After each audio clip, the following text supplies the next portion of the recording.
여러분 지난 한 주간 평안하셨습니까? 여러분 샬롬입니까? 샬롬입니까? 우리가 사순절 주일을 이 사순절 십자가 순례의 여정을 들어가면서 처음 함께 나눈 말씀은 바로 앉은 자가 자리에서 일어나는 사건이었습니다. 그리고 그 다음 주에 함께 나눈 말씀은 일어난 자리에 머무는 게 아니라 예수 그리스도를 십자가 지고 따라가는 방향 전환, 삶의 태도의 전환을 함께 말씀을 나눴습니다. 그렇게 우리가 십자가를 지고 예수를 따라가기로 결단하고 예수 그리스도의 십자가로 우리가 한 걸음 내딛었다면 오늘 우리가 함께 뭘 해야 될까? 저는 오늘 여러분에게 이런 질문을 한번 던지고 싶어요. 여러분은 주님을 사랑하고 있습니까? 이 아멘이 안 나오면 문제가 되는 거예요. 질문을 하는데 다시 한번 기회를 드릴게요. 여러분 아직 주님을 사랑하고 계십니까? 그렇죠. 그러면 또 다른 질문을 한번 드려볼게요. 여러분은 이 참사랑교회를 그리고 이 참사랑교회에서 함께 신앙생활하고 있는 교우들을 사랑하고 있습니까?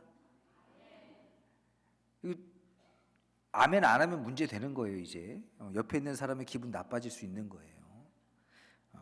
그러면 다시 한 가지 질문을 더 드릴게요. 그러면 지금 여러분이 맡고 있는, 여러분이 하나님께서 주신 그 사명의 자리를 의무감으로 버티고 있습니까? 이땐 또 잘하시네. 대답하면 안 되죠. 몇 해 전 한국 언론에서 이 다큐처럼 보도된 내용이 있습니다. 한 부부가 있는데 아내가 치매에 걸린 거예요. 그 치매에 걸린 아내를 남편은 10년 동안 곁에서 보살폈습니다.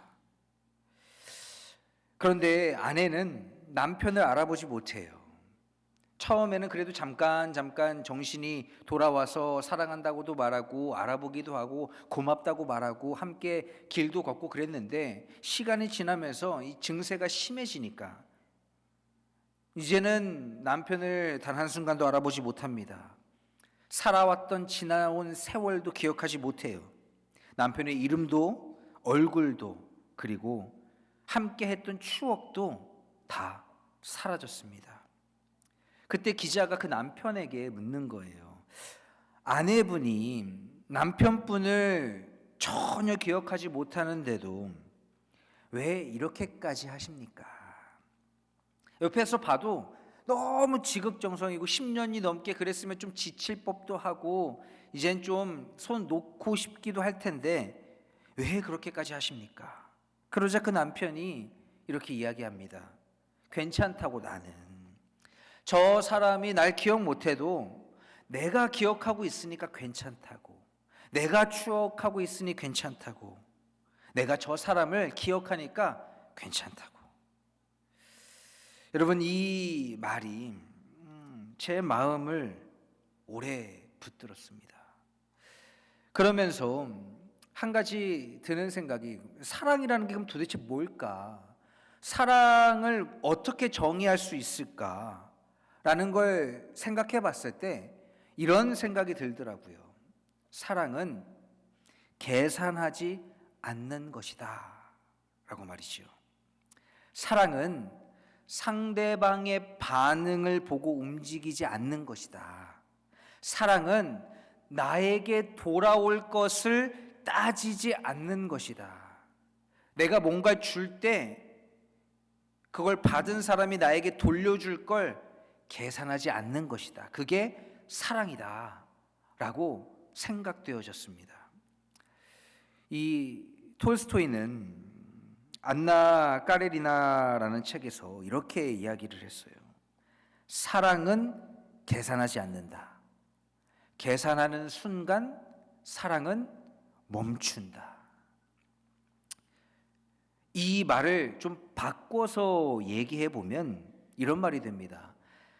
사랑이 식으면 계산이 시작된다. 계산하는 순간 사랑이 식으면 조건이 따라붙는다. 사랑이 식으면 손익을 따진다 라는 말이 됩니다. 그리고 뒤이어 따라오는 생각은 이런 생각이 따라올 거예요. 사랑이 계산으로 바뀌게 될 때 어떻게 바뀌냐? 내가 이만큼 했으면 이제 됐다. 왜 나만 해야 되냐? 이 정도면 충분하지. 이런 생각이 따라올 거예요. 그러면 우리의 신앙은 어떻습니까?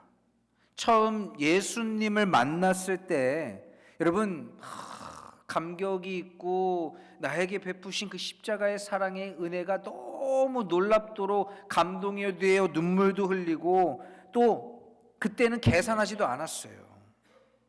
그런데 어느 순간부터 기도도 계산하고 헌신하는 것도 계산하고 내가 드리는 시간도 계산하고 모든 게 다 계산하기 시작하게 됩니다. 독일의 신학자 디트리 보네퍼는 The Cost of Discipleship에서 이렇게 이야기를 해요. 값싼 은혜는 제자도를 요구하지 않는다. 이 말이 뭐냐면 값싼 은혜는 우리에게 뭔가 대단한 걸 요구하지 않는다라는 거예요. 그런데 또 이렇게 얘기합니다. 값비싼 은혜는 우리의 전부를 요구한다. 여러분 십자가의 그 은혜는 값싼 은혜입니까? 값비싼 은혜입니까? 만약 여기에 우리가 값비싼 은혜라고 여기고 그렇게 믿는다면 우리는 어떻게 해야 돼요?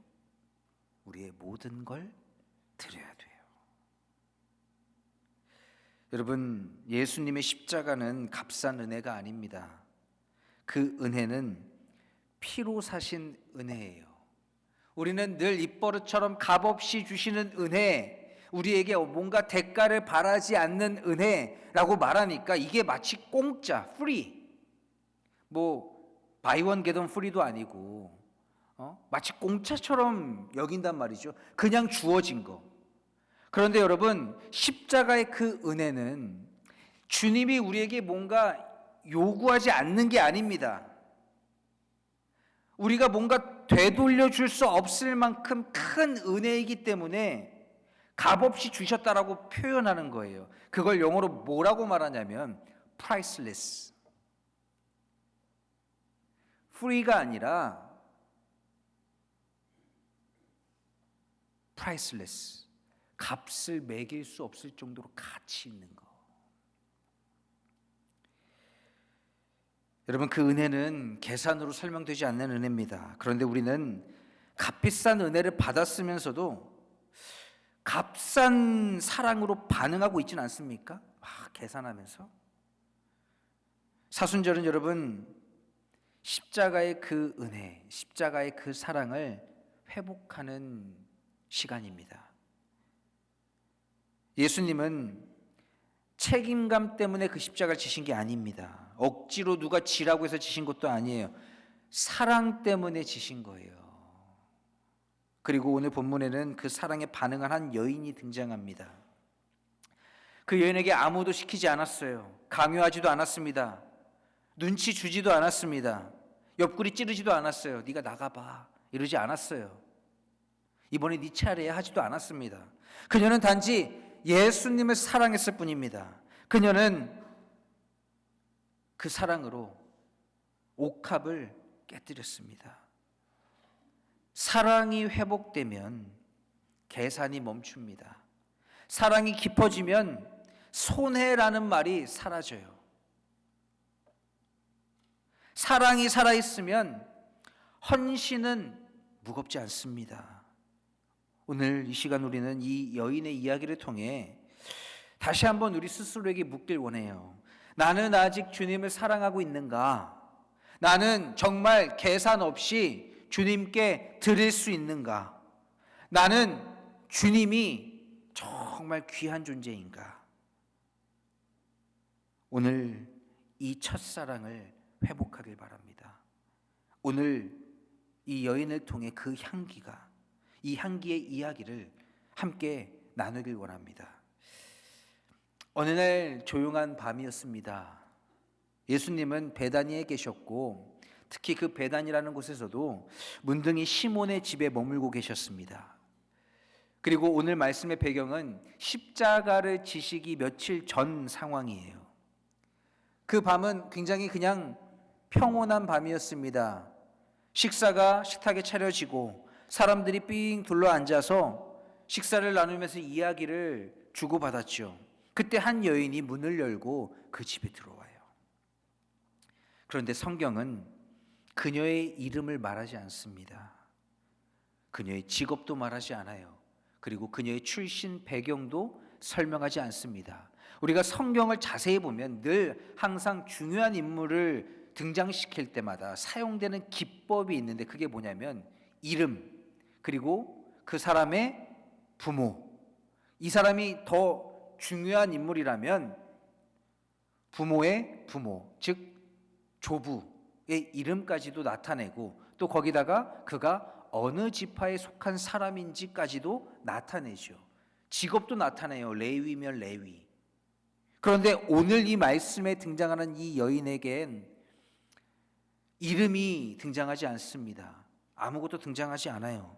성경은 그저 이렇게 기록합니다. 한 여자가. 여러분, 이 의미가 뭘까 고민해 보면 이런 것 같아요. 하나님은 때론 이름보다 누군가의 마음을 기록하시는구나. 그 사람의 직업보다, 그 사람의 배경보다, 그 사람의 부모의 권위보다 그 사람의 마음을 기록하시는구나. 그런데 그 집에 들어온 그녀의 손에는 뭔가 하나가 들려 있었습니다.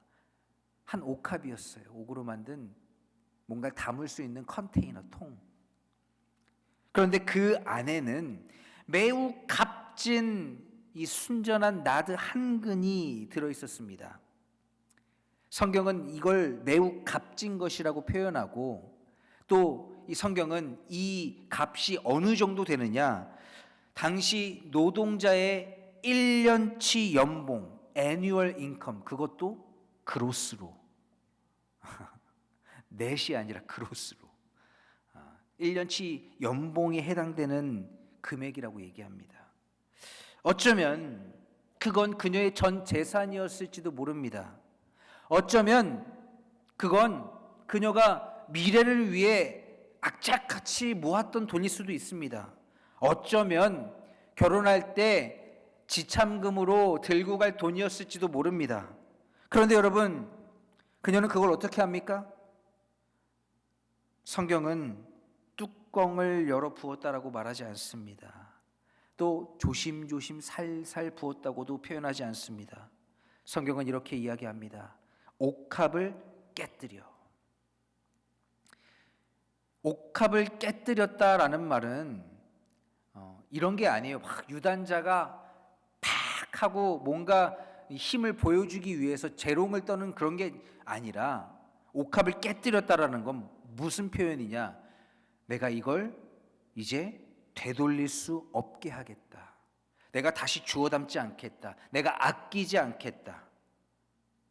그런 다짐이었습니다.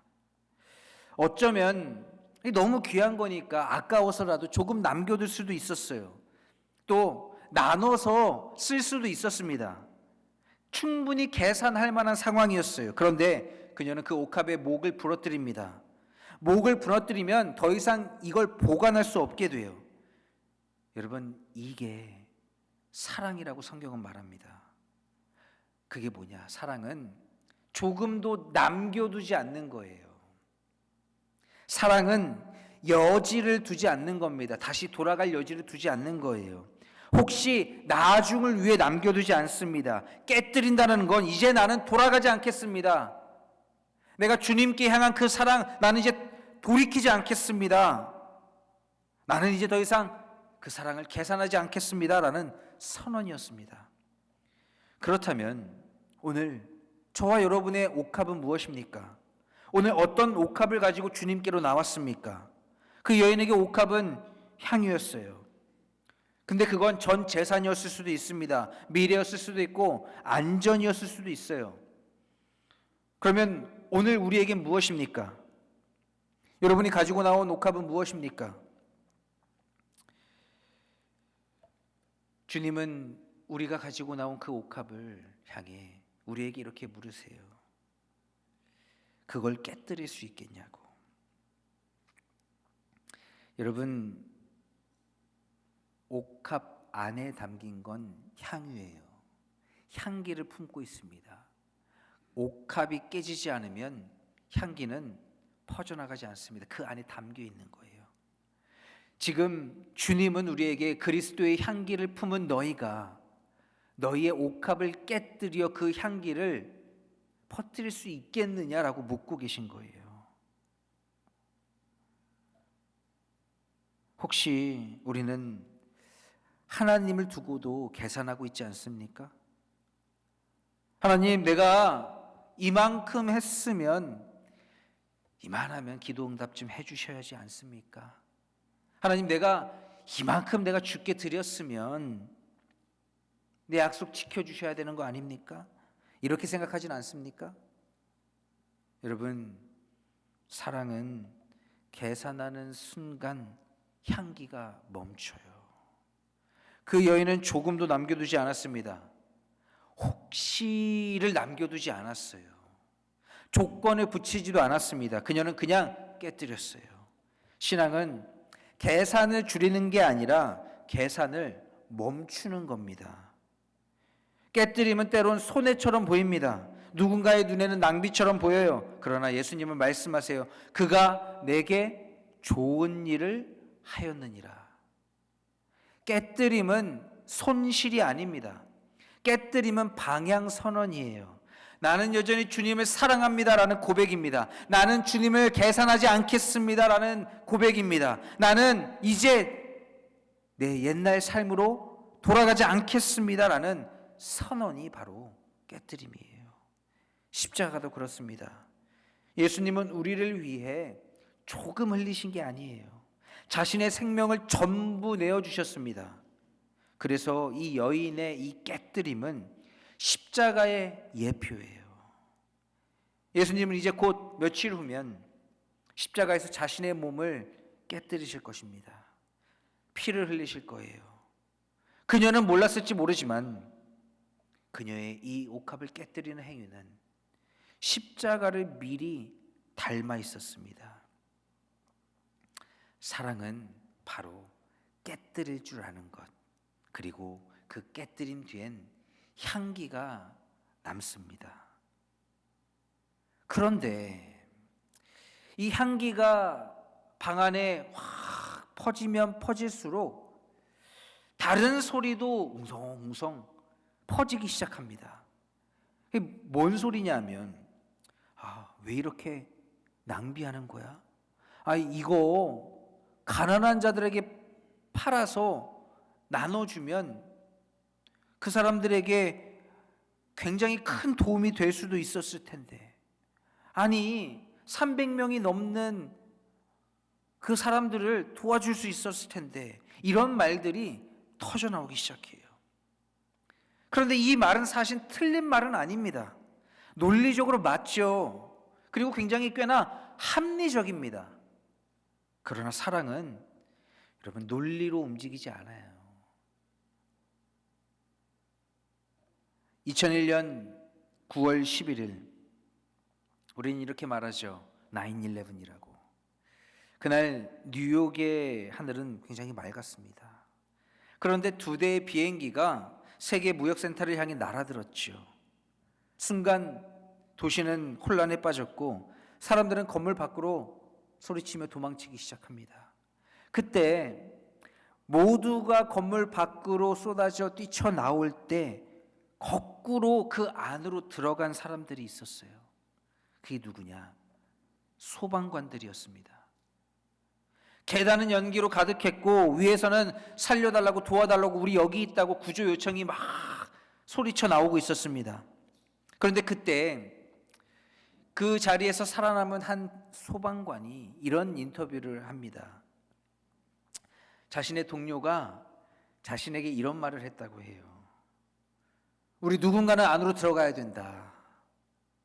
그리고 그는 그렇게 말하고 건물 안으로 들어갔다. 그리고 그는 다시 나오지 못했다.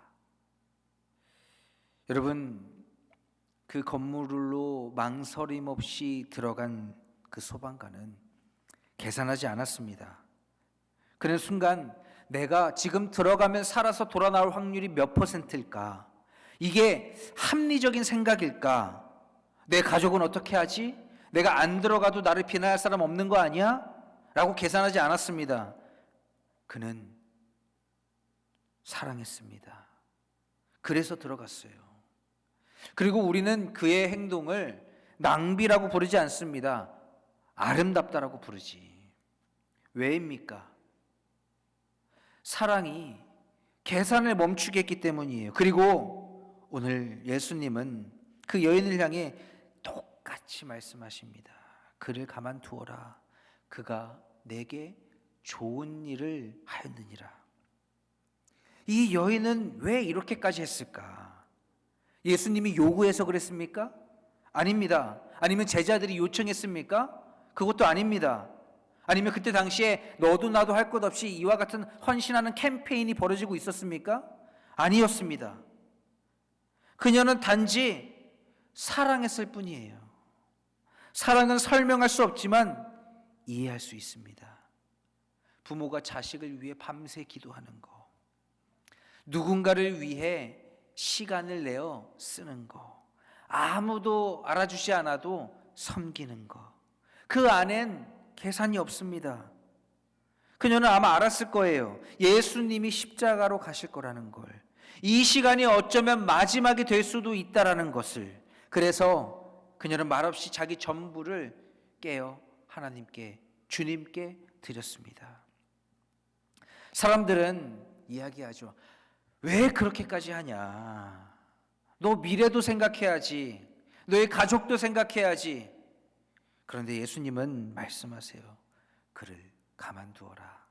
그가 내게 좋은 일을 하였느니라. 사람들은 그의 헌신을 낭비라고 얘기합니다.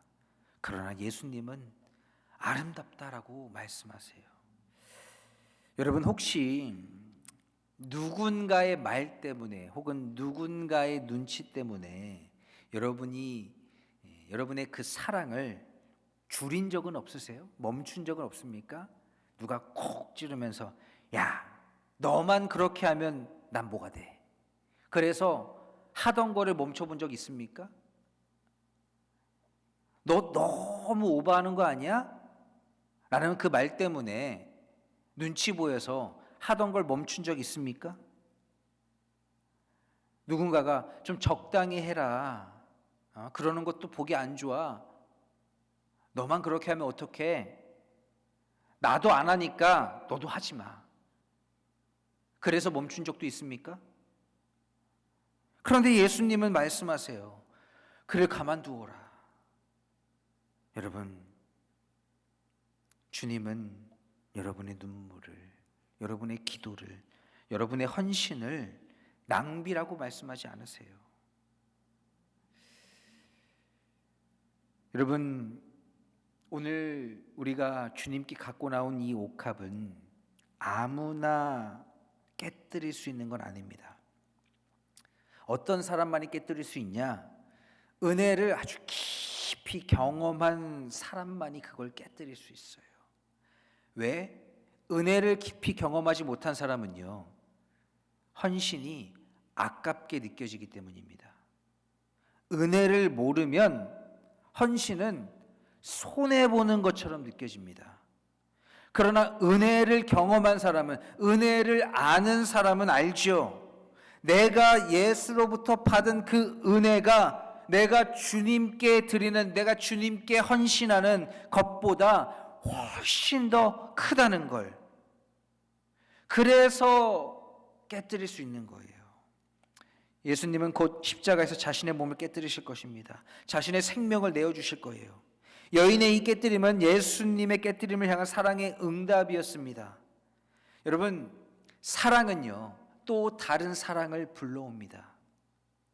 은혜는 은혜를 흘려보내게 되어 있어요. 사순절은 우리에게 뭔가를 더 해라라는 시간이 아닙니다. 더 깊이 사랑하라라는 시간입니다. 신앙이요, 오래되면 될수록 깊어지지 않으면 굳어져요. 굳어진 신앙은 계산하기 시작합니다. 굳어진 신앙은 다른 이들과 비교하기 시작해요. 그리고 굳어진 신앙은 조용히 조건을 붙입니다. 그러나 그 위에 은혜가 흐르면 그게 사랑하게 돼요. 계산하지 않게 됩니다. 조건을 붙이지 않습니다. 비교하지 않게 돼요. 인도 콜카타에서 평생 가난한 자들을 섬겼던 마더 테레사 기억하시지요? 처음 그녀가 사역을 시작했을 때 많은 사람들이 이렇게 말했습니다. 당신이 그거 한다고 해서 뭐 세상이 바뀌냐? 그건 마치 바다에 물 한 방울, 이렇게 스포이드로 물 한 방울 톡 하고 떨어뜨리는 것과 다름없다. 미동도 없고 보이지도 않는다. 비효율적이야. 그거 낭비야 라고 말했습니다. 그런데 여러분, 이 말이 오늘 본문과 꽤 닮아 있지 않습니까? 왜 허비하느냐? 왜 이렇게 낭비하느냐? 그때 마더 테레사가 이렇게 말해요. 만약 나의 그 한 방울이 없으면 바다는 나의 그 한 방울만큼 비어 있는 거다라고 말이죠. 사람들은 결과를 계산합니다. 그러나 그녀는 가치를 붙들었어요. 사람들은 효율을 따집니다. 그러나 그녀는 한 사람의 생명의 무게를 따졌습니다. 사람들은 낭비라고 말했어요. 그러나 하나님은 기억하셨습니다. 에콰도르에서 복음을 전하다가 28살의 나이로 순교한 짐 엘리엇 선교사. 사람들은 말하죠. 안타깝다. 젊은 나이에 그가 그렇게 죽지만 않았어도 우리 기독교 역사에 큰 업적을 남겼을 텐데 너무 아깝다. 젊은 인생을 허비했다. 그럴 필요가 있었냐? 그런데 그때 그는 생전에 이런 고백을 남깁니다. 잃어버릴 것을 주고 잃어버릴 수 없는 것을 얻는 사람은 결코 어리석지 않다고. 여러분, 우리가 잃어버릴 건 뭡니까? 내 물질, 내 시간, 내 생명, 내 삶, 나에게 주어진 거. 이건 언젠가 다 우리 모두 잃어버릴 거예요. 잃어버릴 걸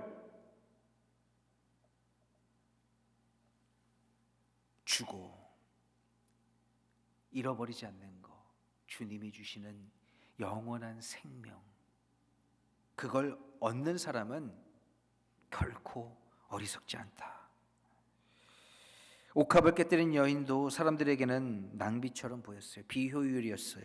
아깝게 보였습니다. 그러나 예수님은 말씀하십니다. 그를 가만두어라. 그가 내게 좋은 일을 하였느니라. 여러분의 헌신은 낭비가 아닙니다. 여러분의 눈물의 기도는 허비가 아닙니다. 여러분의 순종은 비효율이 아닙니다. 하나님은 계산하지 않으셨어요. 십자가는 하나님의 옥합이 깨진 사건입니다. 하나님은 당신의 아들을 아끼지 않으셨습니다. 우리에게 조금 부어주신 게 아니에요. 전부를 내어주셨습니다. 그 사랑 앞에서 우리는 뭘 붙들고 있습니까? 사랑이 식으면 계산하게 돼요. 사랑이 회복되면 비로소 계산이 멈추게 됩니다. 오늘 주님은 우리에게 이렇게 묻습니다. 당신의 옥합은 무엇입니까? 그리고 그걸 깨뜨릴 수 있습니까? 다시 주워 담지 않기로 결정할 수 있겠습니까? 마더 테레사는 바다를 바꾸려 하지 않았습니다. 그녀는 한 방울을 드렸어요. 짐 엘리엇은 인생을 계산하지 않았습니다. 그저 영원한 생명을 붙들었습니다. 옷값을 깨뜨린 여인은 미래를 붙들지 않았습니다. 계산하지 않았어요. 그녀는 예수님을 선택했습니다. 그리고 예수님은 그 사랑을 기억하셨어요. 여러분, 여러분의 오늘 한 방울은 무엇입니까? 여러분의 옷값은 무엇입니까? 오늘 여러분은 무엇을 선택하십니까? 예수님입니까? 십자가입니까? 아니면 나에게 오늘 무엇이 유익한가입니까? 여러분에게 있어서 옷값은 무엇입니까? 시간입니까? 물질입니까? 자존심입니까?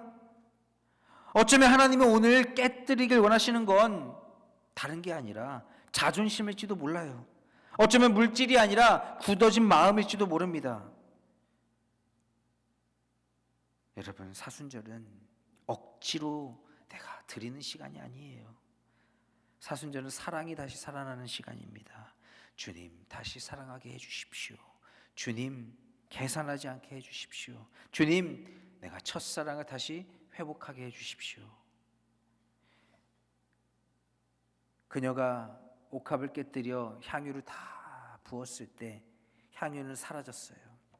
옥합은 깨졌습니다. 재산은 다 사라졌습니다. 그러나 성경은 이렇게 기록해요. 향기가 남았다고. 또 예수님은 이렇게 말씀하십니다. 온 천하에 어디에서든지 이 복음이 전파되는 곳에는 이 여자가 행한 일도 말하여 그를 기억하리라. 그렇게 오늘 우리가 기억하는 거예요. 사랑은 사라지지 않습니다. 깨뜨리면 헛되지 않다라는 거예요. 우리가 은혜 위에 드린 건 기억됩니다. 사순절은 바로 그 사랑이 회복되는 시간입니다. 혹시 여러분 마음이 지금 식어 있습니까? 예수님을 향한 감격이 옅어져 있습니까? 오늘 이 시간 결단하길 바라요. 다시 향유를 깨뜨리는 그 심정으로 주님 앞에 서시길 바랍니다. 계산을 멈추십시오. 조건을 내려놓으세요. 그리고 고백하십시오. 주님, 사랑합니다. 그 고백 위에 은혜가 다시 흐를 줄로 믿습니다. 깨뜨림 뒤에 향기가 흐를 줄로 믿습니다. 그 향기가 여러분의 가정에, 여러분의 삶에, 여러분에게 맡겨진 그 사명의 자리 위에, 여러분의 일상에 퍼져나가기를 주님의 이름으로 간절히 축원합니다. 우리 시간 함께